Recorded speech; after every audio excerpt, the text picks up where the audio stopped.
تو جو ہمارا غریب طبقہ ہے وہ کہتا ہے جی چھوڑیں جی پڑھ کے کیا کرنا ہے، کچھ چار پیسے کمائے، کسی کا میز صاف کرے، کسی کو چائے لا کے دے، کوئی موٹر سائیکلوں کا کام سیکھ لے، پڑھ کے کیا کرنا ہے۔ یاد رکھنا تعلیم انسان کو طاقتور کر دیتی ہے۔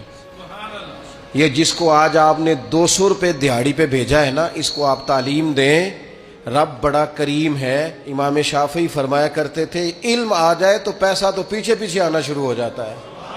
پھر تاجر طبقہ بھی اپنے بچوں کو تعلیم نہیں دلواتا، کہتے پڑھ لکھ کے کیا کرنا ہے، یہ جہاں بھی کرنی ہے نا، دکان پہ بیٹھنا ہے نا تو ابھی بیٹھے دکان پہ اور ابھی سے کاروبار کرے۔